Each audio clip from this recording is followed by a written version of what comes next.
Hello and welcome to the award-winning BYS Showcase. I'm Kashara Clay and this is my co-host Paige Dews. Today on the BYS Showcase, we will continue to focus on empowerment in our community with a very special guest who is active in our county. Sit tight, we'll be right back with our guest.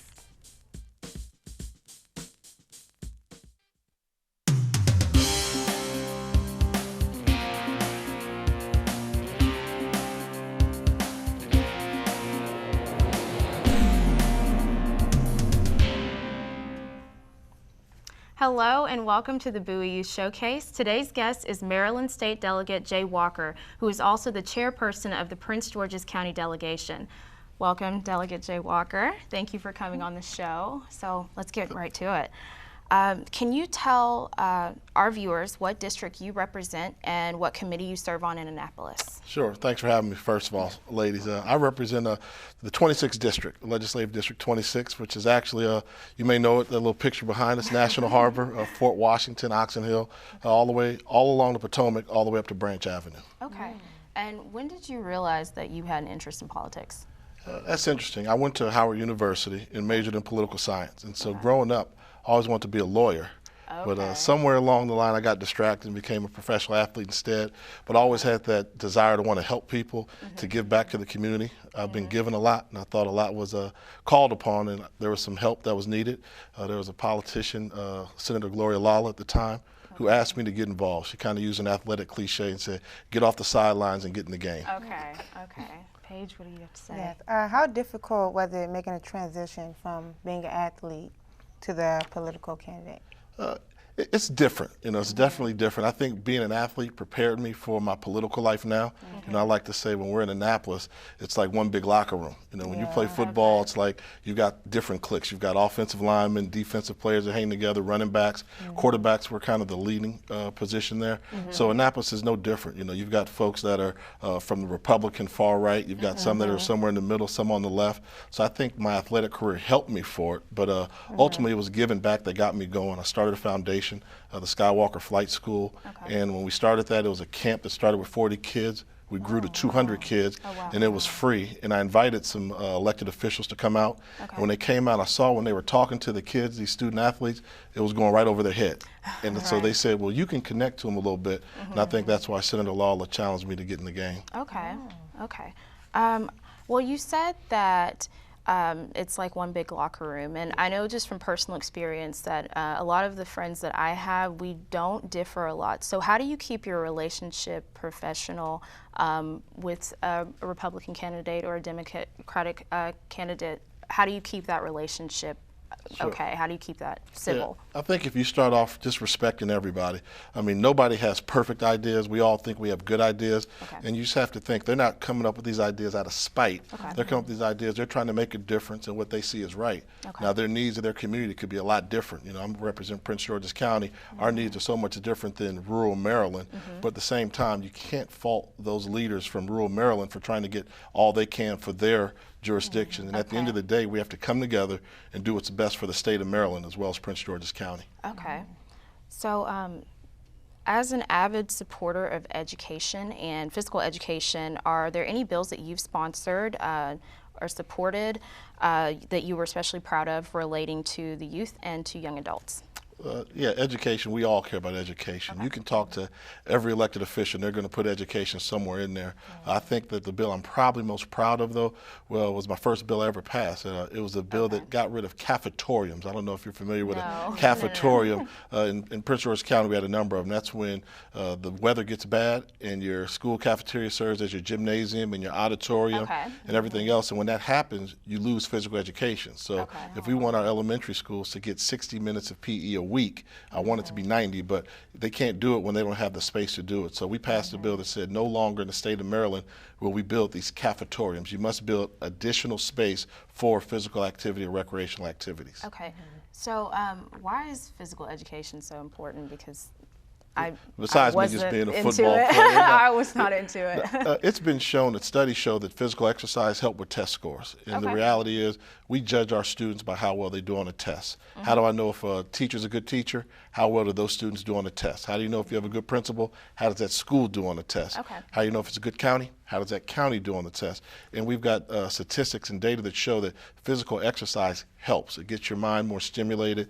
You can comprehend a little bit better. So I think it goes hand in hand. It's not the answer to everything, but if we're trying to build well-rounded students and not just good test takers, then we owe it to them to make sure that we're giving them all the tools they need in place to succeed on these tests. Okay, is there anything that you want to add? Going to the politics, what did you want to accomplish?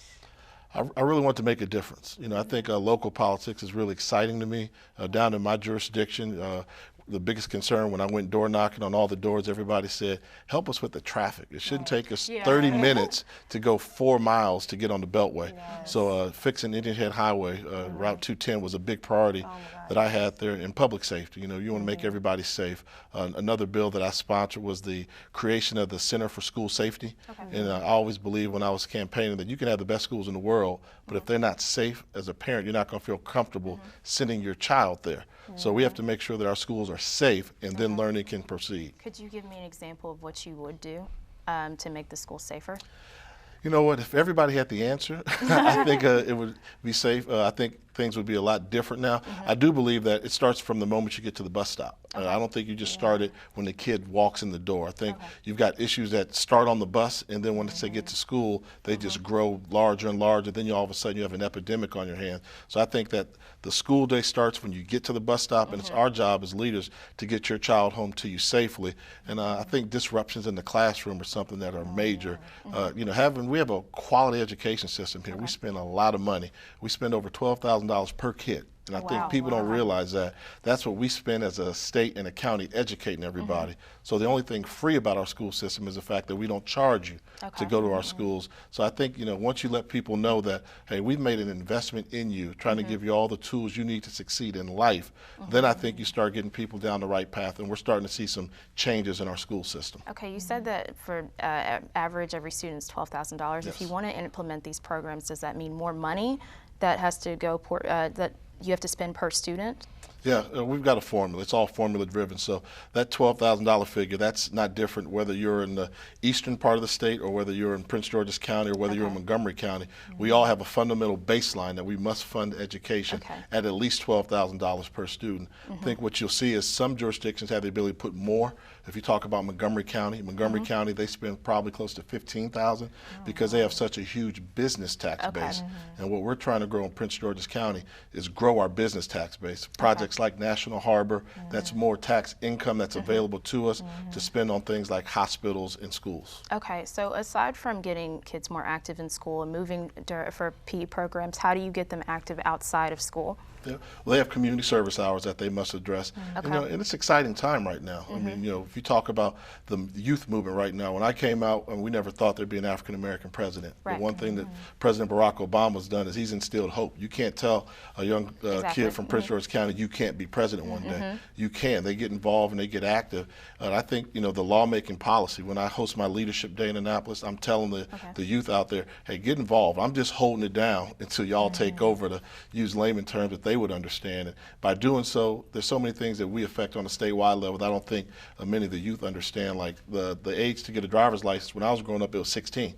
Now it's 16 and a half, almost 17 before you get it. They moved it up, and that happened in Annapolis. Things like that really tell you what the day is going to be like for you in school. Okay. Do you have anything to add as well? No, I think you answered.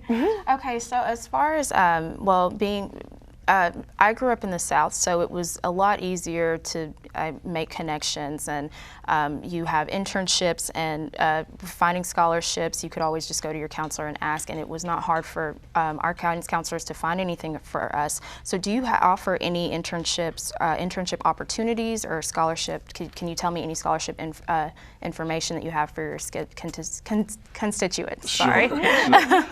In terms of internship, a lot of our work takes place in Annapolis during the session from January through April. So those are normally reserved for college students, but when we get back in our districts, I do a community day, so I get all the local high school students that need the community service hours to come out and help set up.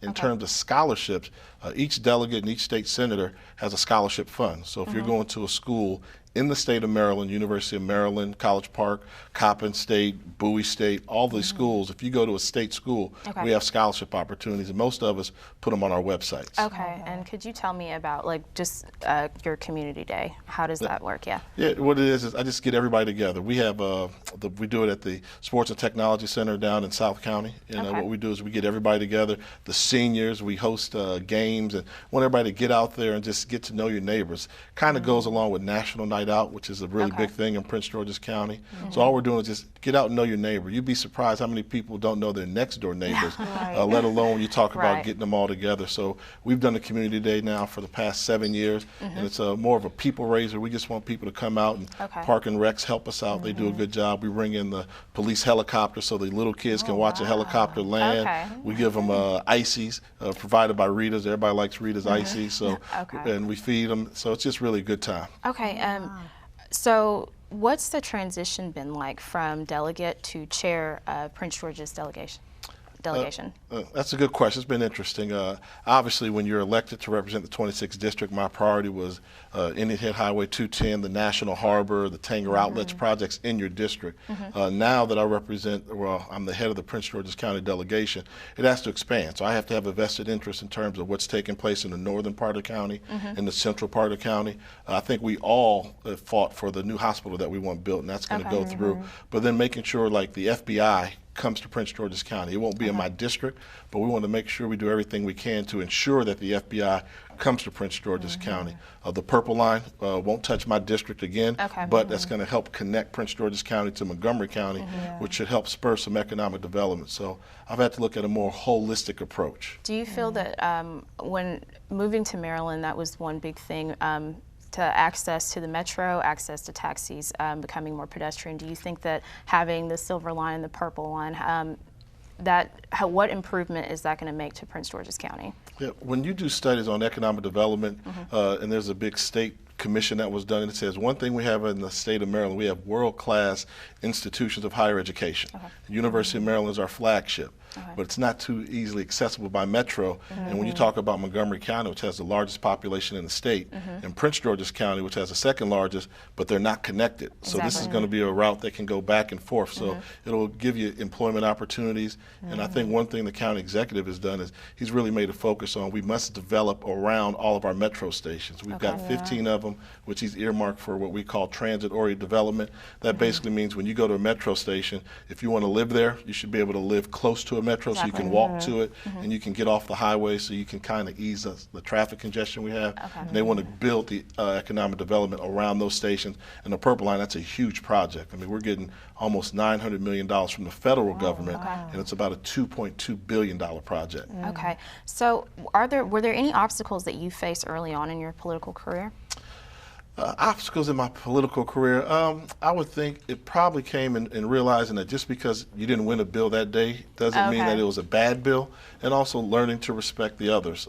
We've got some tough legislation that we fight. I think a tough vote for me, and I think for most politicians, if it's something I believe in, but my community doesn't, then I was sent there by my community. So I have to vote the way of my community.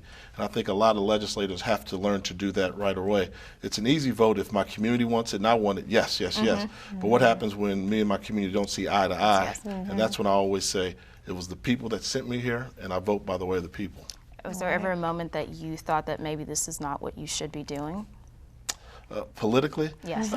It's tough. Some days are better than others, and that's why I go back to the athletic background. I didn't go undefeated. You know, even though my senior year at Howard University, we went 11-0, but you're going to lose a game. And I think the key is once you lose, how do you deal with it? You don't give up. If you believe in it, you continue to fight for it. And I think that's where you just have to understand, you know, how this process works. I mean, Annapolis government's been there for over 400 years.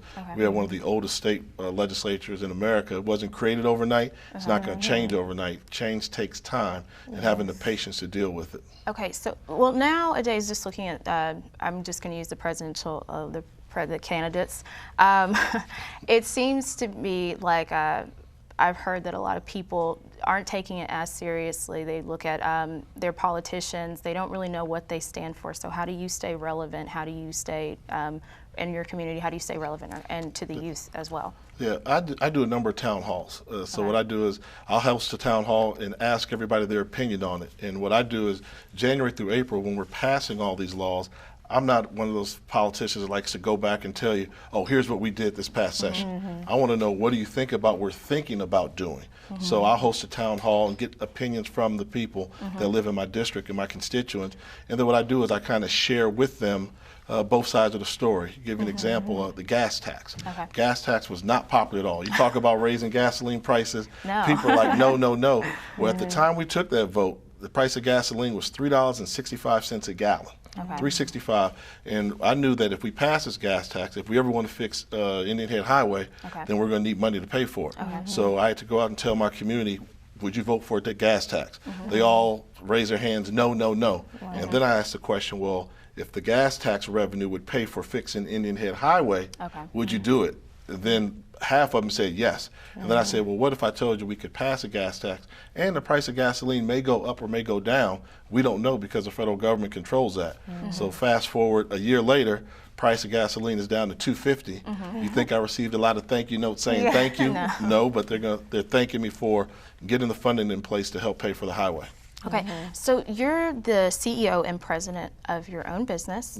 Okay, so what inspired you to become an entrepreneur as well as a politician? Well, I learned the language of finance, and finance is a language. And after I played in the NFL, my first job was answering phones. And I had to humble myself to become just somebody that can answer your telephone and get a sales pitch. So in doing so, I just decided to keep working hard and trying to become successful there. Then kind of went back to my dad gave me some training as a young man. He said, son, if you ever really want to make it in America, own your own business. And so that's what inspired me to start my own company. Okay, what advice do you have for young people that say, I want to be a business owner, but they have absolutely no idea where to go from there?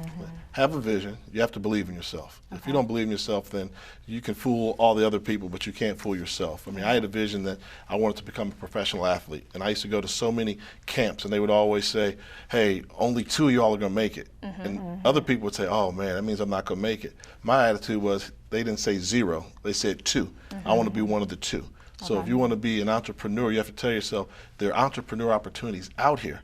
Believe in yourself, do your research, study, and I just think going on, the more you move on in life, you realize people like being around good people. And if you're a good-hearted person, good things will happen. What do you say to the child that didn't quite make the team? Or as example, you know, not everybody's going to make the team.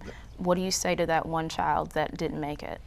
It's not too late. I mean, you know, that's something behind you. I mean, I was a football player 20 years ago. And if I'd have let being a football player define who I was in life, I wouldn't be here talking to you lovely ladies. I'd be a has-been that played football once upon a time. So you always just continue to strive, continue to reset your goals, set your vision. If you didn't have a good high school career, you can go to Prince George's Community College. We have a great program that says if you graduate from Prince George's Community College and you take these classes, you get automatic acceptance into the University of Maryland.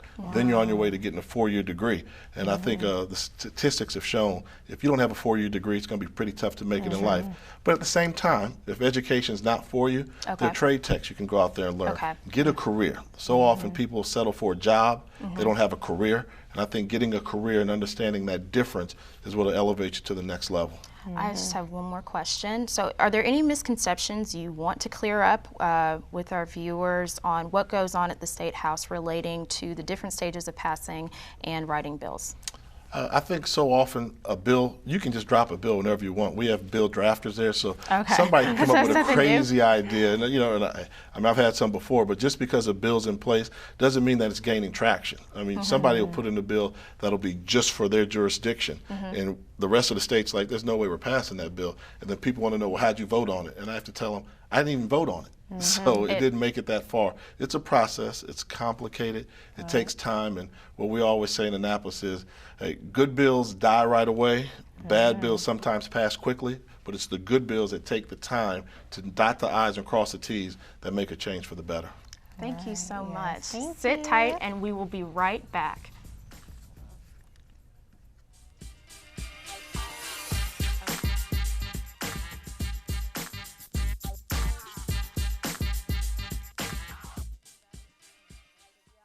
You're doing great. We're gonna try this again, okay? Okay. Wheels, pedals, handlebar, brakes. Sit up straight, keep your weight in the center, keep your eyes on the road, hands on the grips, butt in the seat. If we feel ourselves falling, what do? Just keep pedaling. Good girl. Now remember, it's all about balance and steering. Steer with your hands, steer with your body. Steer into the corners and you stay out of trouble. And the bell's your buddy, so go ahead and ding that. All right, ready? Here we go. Pedal, honey, pedal. There you go, you're a bike rider. Most parenting is hard to do in just 2 minutes. But 2 minutes twice a day making sure they brush is easier, and it could help save them from a lifetime of tooth pain.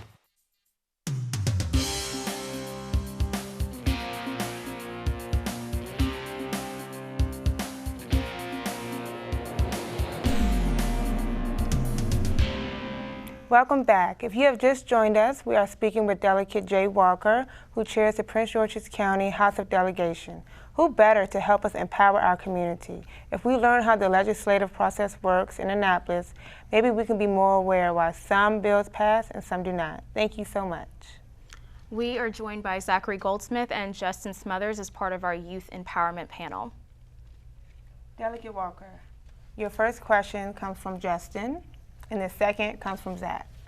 Okay, to me, when it comes to young men and women often helping out their local communities, what are some things that you can really ask of them to do besides just the community service hours? What are things that can really get them active in their communities that want to do it more than just trying to get their hours? Sure. I would say reach out to us. If we don't know the issues in your community, how can we help you?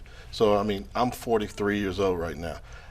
It's been 20 plus years since I was in high school. I don't know what's taking place in the high school. I don't know what threats are out there, but when the leadership groups get together and they grab their classmates and they say, hey, this is a problem we're having here. Like our lockers are not up to standards, things of that nature.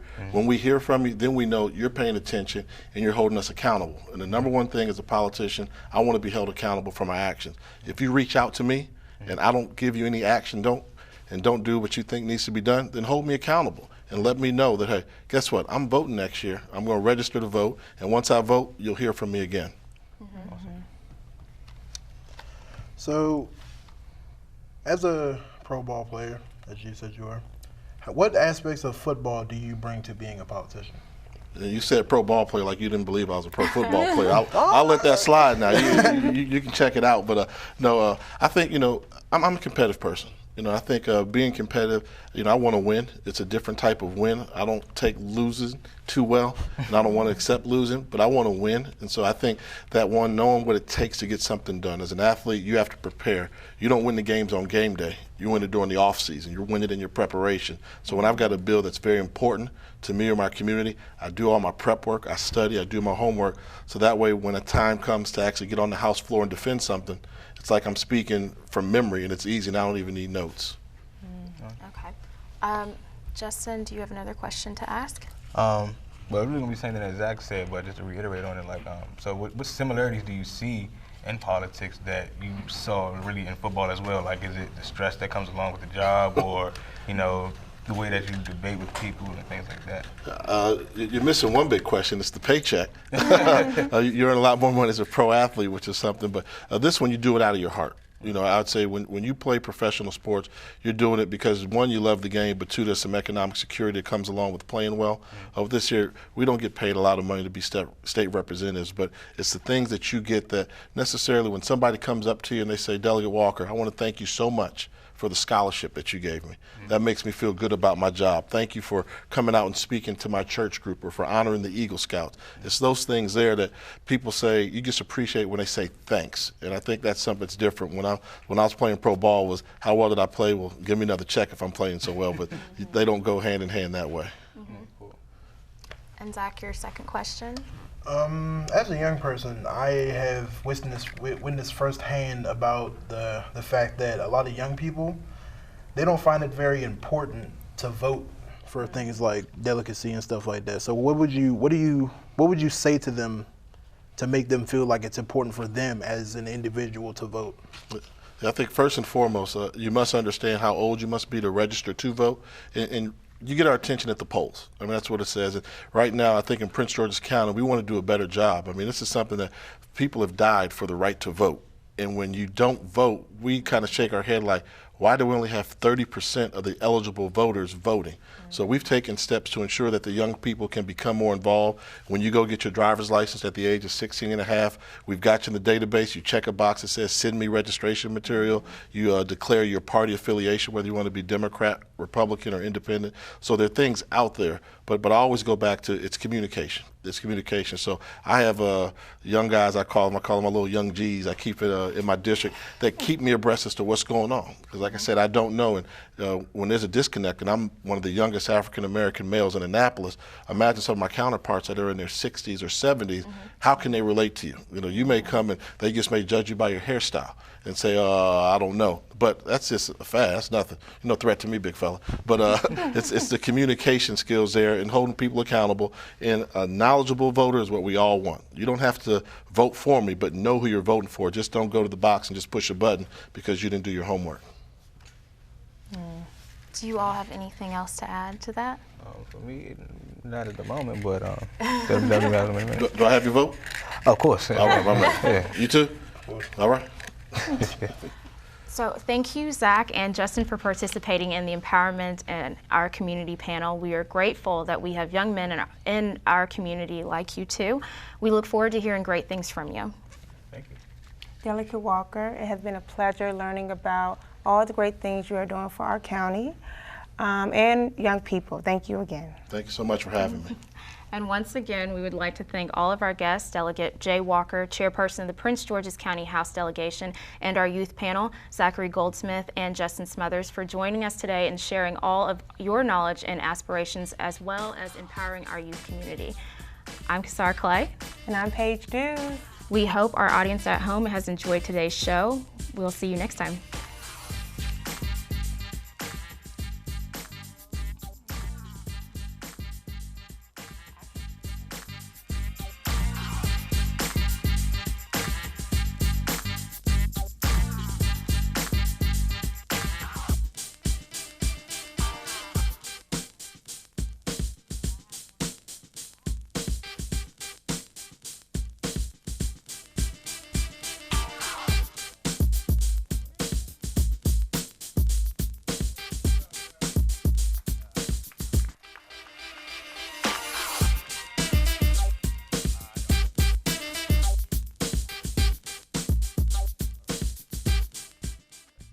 What about my privacy? It's protected. And the music I listen to? Protected. What about how I wear my hair? And the things I say and write? The Constitution protects your rights. It isn't an old, fading piece of paper. It's a living document. The Constitution says there are 3 branches of government. So we're kind of like the 4th branch of government. We are the future of America. Find out how you could become part of Constitution Day. For me. For all. For real. Constitution Day is every day. Oh! Checking your fantasy league? Nah, just my 401k statement.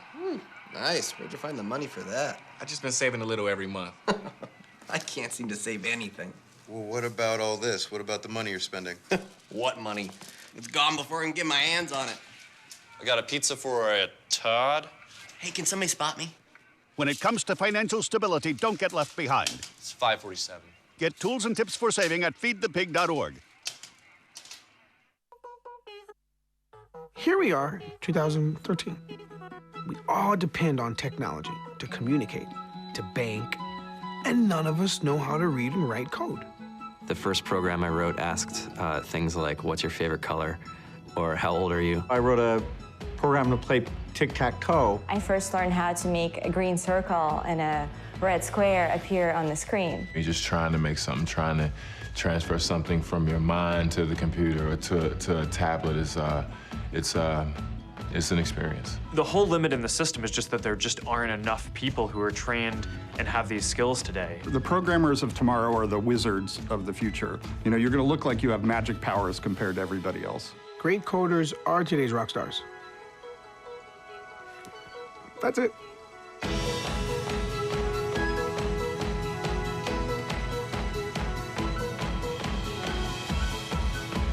And then from this angle, it all makes a star.